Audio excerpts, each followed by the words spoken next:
Milan, a franchise player, and Connor McDavid, great depth up front, a young and talented blue line, as well as solid goaltending. Can you make a case that the Oilers aren't the team to beat in the West?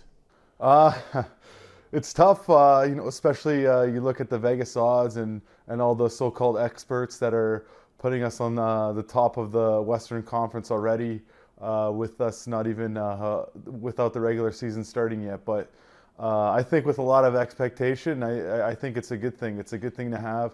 It's a good thing to have pressure, and it's going to be a good thing to see how young guys, after coming off a really good season, how they react to that pressure and going bouts and doing it all over again. Because that's the one thing that you find in this league, when you're put at the top right off the bat. Teams are out there to get you, and it's how you respond, and if you're able to keep that level high is what makes you a good team and turns you into a great team. So there's definitely a lot of tests for us in order to raise our level of play. You mentioned the Vegas odds, and you guys are the second odds-on favorite behind the defending champs to win the Stanley Cup. What was your reaction when you saw that?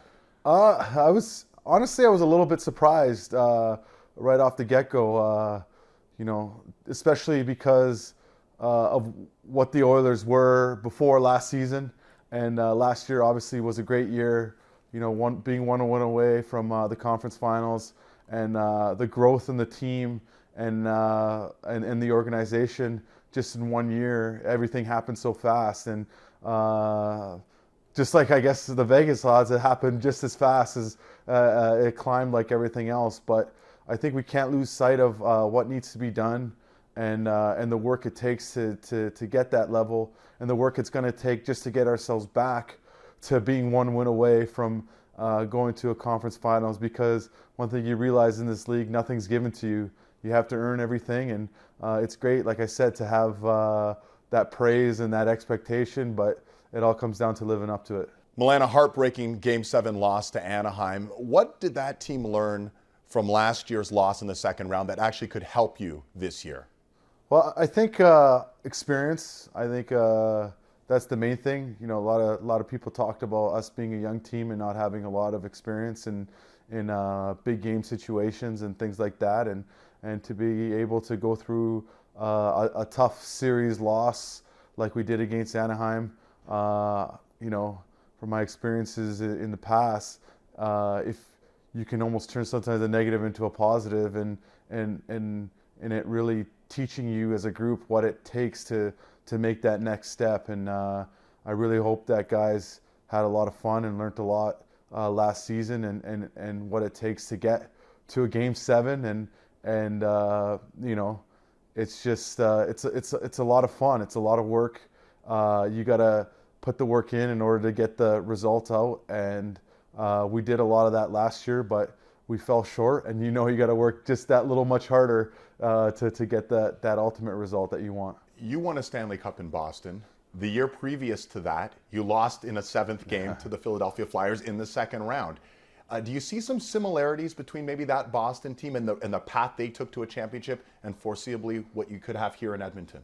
Yeah, I definitely do, especially the heartbreak that we went through in 2010, losing to Philadelphia, being up 3-0 in the series, being up 3-0 in Game 7, and it all collapsed, and we ended up losing, I think, for the first time or the second time in sports history, blowing a 3-0 lead. And we were the team to do that. And like I said, we turned the negative into a positive, and we came out hungrier next year, and it ultimately gave us that drive to win a Stanley Cup. And I look back at that series against Anaheim, at the situations where we had some heartbreak in that series. You look at Game 5, we're up 3-0 with like 5 minutes left, and we end up losing in double overtime, and ultimately end up losing the series. And like I said, you want to take that heartbreak and take those hard times and hopefully turn a negative into a positive, and hopefully we can, take that and do like we did in Boston and help us make that next step. Build on it a little. Yes. Last year, Leon Draisaitl was the breakout player for this team. Who do you think could be the breakout player this year? It's hard to say. I mean, obviously, I think what Leon did to kind of help support Connor, and having the opposition have more to worry about than just Connor, was a huge reason why we finished a point away from winning the division and ended up in the second round, just because of him elevating his play. I think a guy like Puljujärvi, he definitely has the size and the strength and the ability to raise his game and be a big time player for us. And I know last year was a learning curve for him. He's still learning English. He's still learning the North American game and the systems of being a good day-to-day NHL player. But you can see already through the preseason and heading into this season, he's excited to get it going again, and hopefully the experience of last year will help him be a little bit more comfortable this year. Milan, Connor McDavid, just 20 years old, wins the Hart Trophy for MVP, wins a scoring championship. What's his ceiling? Well, I mean, the next step is, I guess, Stanley Cup, right? I mean, he's won so far every individual award you can win. Just in his first full season, taking away that rookie year where he had that big injuries, but his abilities are there, his want to win are there. He's growing as a leader day by day. He wants to be the guy that carries the load and leads the charge and has the puck on his stick in a game situation, in a game-winning situation. And it's lifting, and as a teammate, it's something that is, it rubs off on you. You don't want to let a player like that down. You want to bring your best because he's bringing his best. And I think the sky is the limit for him. And when it's all said and done, I think he's going to be up there with Crosby and those as one of the greats. And it's a part of the reason why I came to Edmonton, and I hope I get to be a part of his greatness. And Milan, McDavid could be one of 13 players on this team that are 25 or younger. Is that a strength or a weakness? I think it's a strength, just because the league is getting younger and the league has gotten faster. I go back to my early 20s. It was a lot easier to get yourself ready for games, especially on back-to-backs or 3 and 4s, which we play a lot now with travel and all that type of stuff. So there's times where it definitely can play to your advantage. And like I said, I think guys learned a lot last year and were able to gain some experience, what it takes to finish at the top through the grind of an 82-game season. So hopefully combining that youth and experience will help us out this year. For you personally, you were one of just 5 players to put up 20-plus goals, 175-plus hits, 175-plus shots. How did you feel about your production in first year and what you want to carry over into this year, your second with the Oilers? I felt it was okay. I mean, I felt my 5-on-5 play slipped.